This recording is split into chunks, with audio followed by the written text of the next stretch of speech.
My number 5. Are you ready? Mm-hmm. Is Game of Thrones.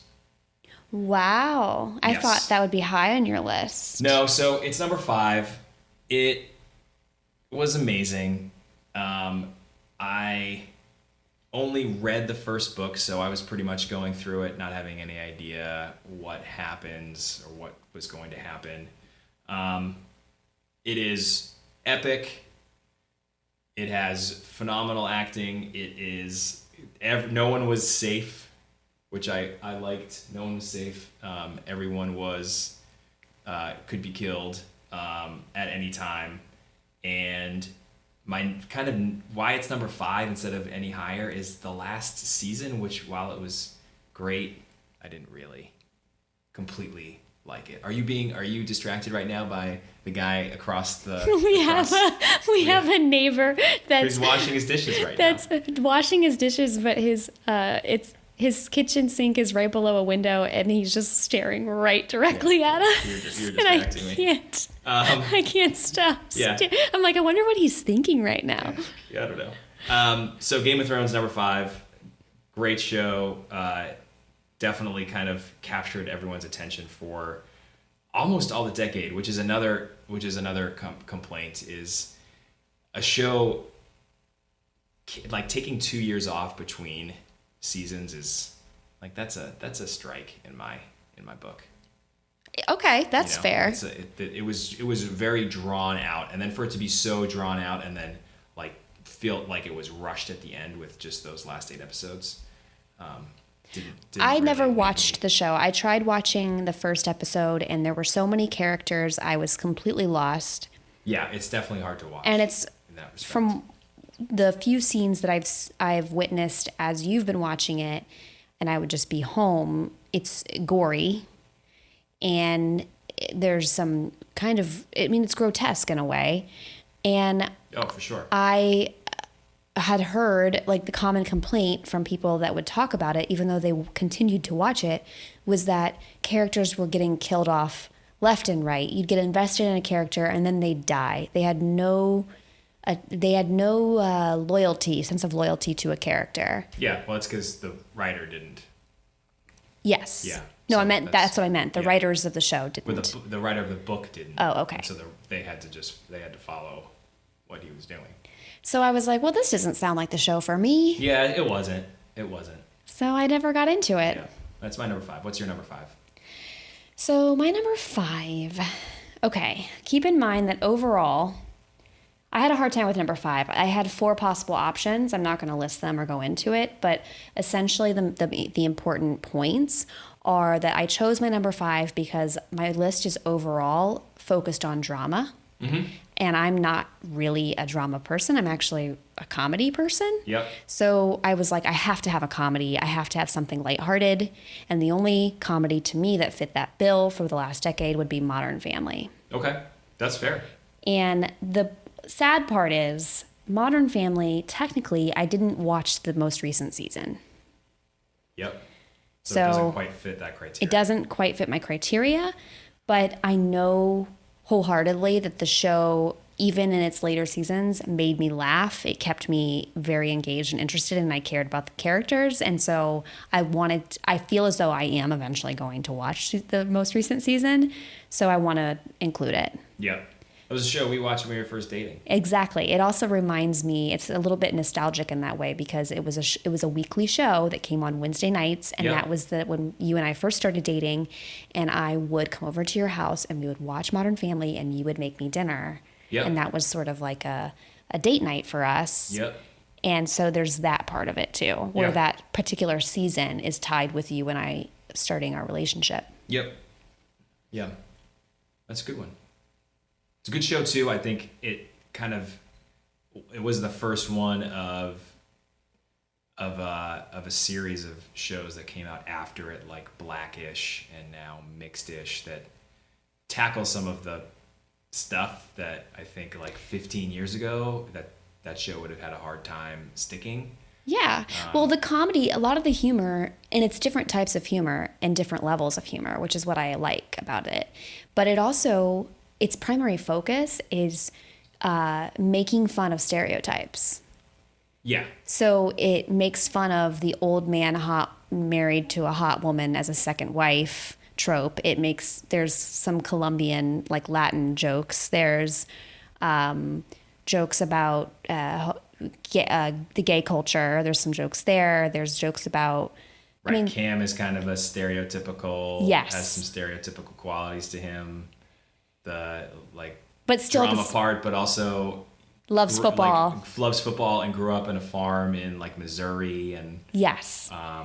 yeah, so they do a good job of like hitting those stereotypes and then, But also mixing them up. And also making you realize, hey, no one is really a true stereotype. Right. Like everyone is different and all families are different. And it's a really funny, it's just a clever show. I think it's all the characters are uniquely portrayed in a way that defies the stereotype that they're supposed to be showing. Yeah. It's always awkward when you get the show runs long enough and like the kids who are in it Are like adults now? Adults now, Yeah. and they're like it's time for the show to end. Yeah. What's the daughter's name of Cam and I can't remember Cam's husband's name. Lily. Lily, like she could vote. She's probably 13 or 14 now. Yeah. She looks old. Okay, number 4 for me. Stranger Things. God, I really wanted to put Stranger Things. I is on really here. did. I kind of battled with it too, and I am not really like a sci-fi fantasy person. Neither am I. I don't read a lot, but I'm looking at my list, and the first 2 are both kind of sci-fi, magical, mystical shows. But that's the end of that. Stranger Things is great. I mean, That show is one of my all-time favorite shows. It's one of the few shows that I managed to trick you into watching.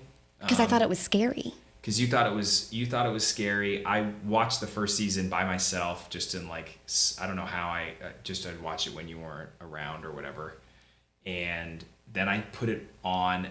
I put the first episode on a second time, and you were walking through the living room. And you stopped and you were transfixed by whatever the scene was. Just it looked like the 1980s, and aesthetically I think you like that what that looks like. And you asked me what this was, and I said, oh, this is Stranger Things. And you were like, what? Yeah, I thought it was like a sci-fi creepy show. It's a mystery show, and it's a suspense show and a thriller and kind of sci-fi. It encompasses many genres, and that is such a good show. That actually did not make my top 5 only because That's good though. I'm glad we have different. Yes. We've made it so far, at least without. The only box it didn't check for me was not being of the era that it's aired. What do you mean? Like, there's, other than the fact that it was one of the first incredibly successful Netflix, like a streaming service produced show. Yeah. That was the only thing that it really ticked. And for me, that is like, okay, maybe that's more on the later end of that's more the now, like the 20, I would say, it's going to continue into 2020. Yep. And I think that it would be something that would more define the next decade. Oh, I got what you're saying. Yeah. Okay. With That's fair. in the assumption that it was a streaming show that I think got Netflix a lot more subscribers. Yeah. Yeah. I don't mean that it takes place in a different time. That has nothing to do with it. Yeah. It's more just like, how did the show impact the time period that it's airing? Yeah, and you don't think it has yet, or you think it will have a bigger impact on the 20s than it does the 10s, Yes. or whatever this decade is called. Okay, that's fair. What did you like about the show? Oh God, it's 80s nostalgia, which technically I don't remember the 80s. I don't recall the 80s. Yeah, neither do I. So maybe that's why I'm fascinated by the 80s. Because you were alive. Like, we were both alive when it was going on, but we don't remember it. A lot of it. And so it's fascinating and it also, I love, there's a sense of camaraderie with the kids, and you don't get the sense that it's a kid's show. So they did a really good job of making you care about the lives of these children, but also the way that the adults storyline impacted the kids. So I don't want to like talk too much about it because I really hope people who are listening who haven't seen it watch it. Yeah. But it's the show itself, to me, it was suspenseful and it was believable. So it's a science fiction show technically, but it's believable.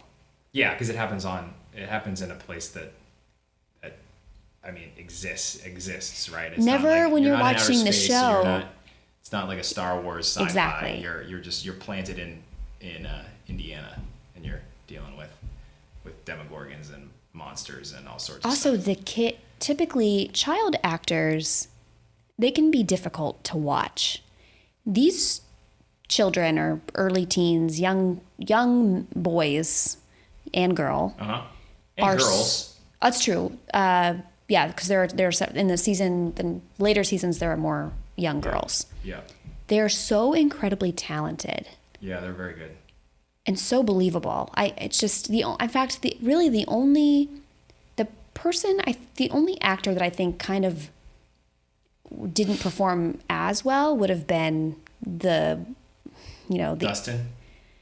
Yeah. You don't like Dustin? Yeah, he was a little bit. I mean, he got way better in season 3. Yeah, Dustin's just kind of awkward, I think, naturally, and he's got the voice thing, which doesn't quite carry as cute when you're that little bit older. But they did a good job of still. He wasn't. Yeah, they did a good job of still. It's just such a good show. They did, and they hid a lot of little Easter eggs in there. It's just obviously it's a nostalgic, but it was so well done, and you have multiple generations with storylines, and they're all entangled, and essentially the town is a character as well. Yeah. So it's I don't know. It's just a good show. I don't want to say too much about it. People should go watch it. People should go watch it. Yep. All right. What's your number 4? My number 4. This was tough. You actually got me to watch this show. Okay. I never watched it when it was airing on television. Okay. But it is a show that aired from 2010 to 2015, and therefore is very much of that period. It's, do you want to take a guess? It's a drama. I finished it without you. I have no idea. Parenthood. Oh, okay. I think. Wow, that's your number. Yes. That's your number 4. It took a really long time for me to narrow that down. That's what took me so long to come out here. Yeah. Sean was trying to get everything going, and I was taking my time doing my homework. So the show is very well done. Obviously, I was watching it a couple years ago, so the show had been done for years, and I'm crying watching the show and binging the show because it's just so good. But that's a show that for me, you get tied into the character. You really grow attached to the characters, and then you fall in love with Berkeley too. So yeah, that one was, I think that's purely just it was the characters that drew me in to that show. Yeah, it's good storytelling. It's super sad, and that's why I stopped watching. I don't even know how many. I probably stopped at season 3. Well, it's real. It's sort of right. It's very real, and there was a cancer battle that I tapped out. Yeah, and if you continue watching it, it's a good show. So I know that doesn't really explain much, but I think that one for me was like, wow, these characters feel these are realistic portrayals of family. Yep. It's like it's like the serious version of Modern Family in some respects. Even down to like the old grandfather being a former, famous 90s actor. You have the guy who played Coach. Yes. And then you have Al Bundy in Modern Family. All right, number 3. You're going to do number 3. Because I started with 5 and 4. So why don't you give us your number 3, and then I'll give my number 3.